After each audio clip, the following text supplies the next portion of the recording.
Identification nationale unique là, je dis à l'époque carte électorale à proprement parler, son carte d'identification nationale. Et sous gagnant, ça pas nécessairement veut dire qu'on sont électeurs. Et qui ça comment ça vaut pour ces déroges? Pour moi-même, c'est ce qui s'était fait dans le passé. Dans le passé, ce sont les listes de l'ONI qui ont servi à former le registre électoral et à constituer les listes électorales.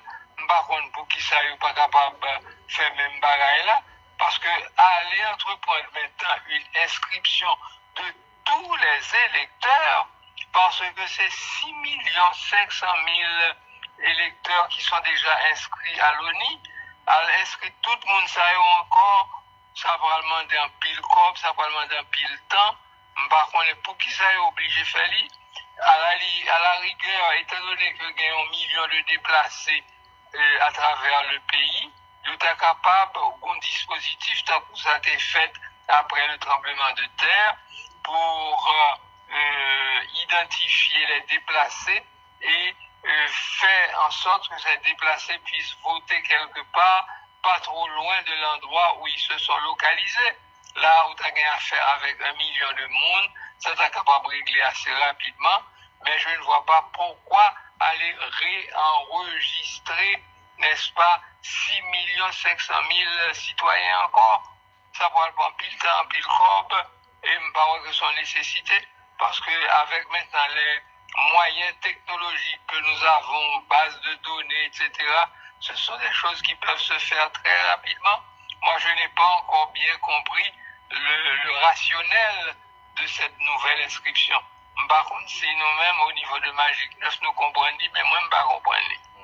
Donc, pour même, simplement fait un travail d'épuration, les gens qui n'ont pas 18 ans ou pas dans les électorales là, et puis automatiquement, tout le monde qui à partir de 18 ans jusqu'à X, est automatiquement éligible pour voter. Et si je comprends bien, ça va expliquer, M. Deroche. En effet, moi-même, je fais carte électorale, moi-même, sûr qu'on fait carte électorale, vous comprenez, bon, si nous pas déplacer nécessairement, nous là, dans Port-au-Prince, là, ou dans Pétionville, nous connaissons côté pour nous voter, vous comprenez, s'il y a des délocalisations, ok, on nous relocaliser mon Dieu, mais reprendre, parce que regardez, je dis, nous avons 6 500 000 monde qui inscrits. Or, de ces 6 millions, vous avez 1 million qui peut quand même retirer 4, d'après les chiffres, n'est-ce pas, de l'ONI. D'accord? Donc, ça montre où que mon fait 4 là, ou pas même à le retirer. Alors, on va recommencer ce processus-là, alors qu'on voulait faire les élections au mois d'août, premier tour. Non, moi, je ne pense pas que ça a sens. Je ne pense pas que ça a sens parce que ça a pu toujours se faire avant. Et un carte d'identification nationale. Quand un grand pays comme les États-Unis, nous n'avons pas même à voter avec leur carte d'identité. Vous comprenez si bien que les républicains, aujourd'hui, ont demandé pour nous capable d'identifier. Vous comprenez? Alors, bon, nous-mêmes, nous déjà, nous avons une carte d'identification nationale, c'est avec les bons à voter. Par quoi que l'est nécessaire pour nous faire deuxième inscription, on n'a qu'à prendre les données de l'ONI et à ce moment-là, nous regrouper mondiaux en fonction de leur localité. Maintenant, deux dernières questions avant de nous mettre fin avec l'interview et remercier de ce côté disponible pour nous. Et il est dit que il y a mon entourage pour le ministre là, mon qui signe et paquet national pour stabilité avec l'organisation élection qui a poussé pour faire changement dans le conseil électoral provisoire là. Qui sont pensés par rapport à ça? Et puis deuxièmement, est-ce que cette élection est toujours possible au 30 août 2026? Bon, moi je crois que ce n'est pas nécessaire pour changer le conseil électoral provisoire.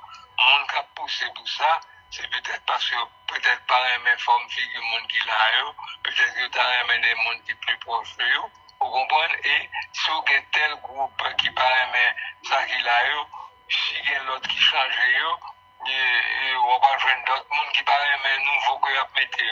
On va jamais gagner un CEP qui plaire à tout le monde, qui satisfait tout le monde.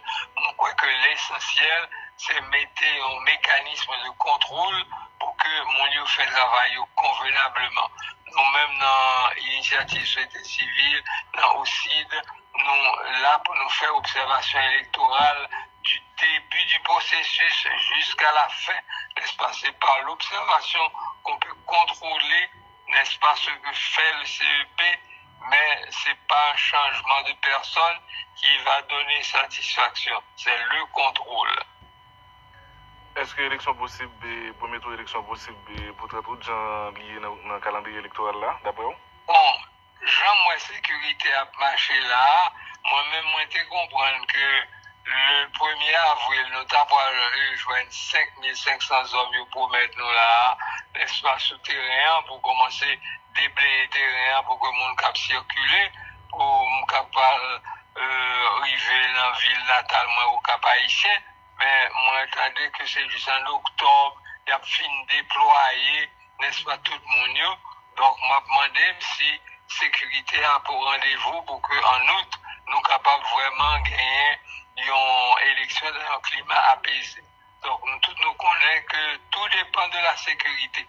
Alors, nous allons regarder combien de monde a voué le 1er avril et puis qui capacité de réaction que vous gagnez par rapport aux gangs. À partir de ce moment-là, nous sommes capables de prononcer nous. Mais pour l'instant, c'est plutôt dans l'attentisme que nous y sommes. Professeur Desroches, merci un peu d'être disponible pour le matin. Je vous en prie, ça a été un plaisir. Merci beaucoup, bonne journée. C'était le professeur Ronnie Desroches de l'initiative de la société civile ISC. Avec lui, nous avons parlé du processus électoral.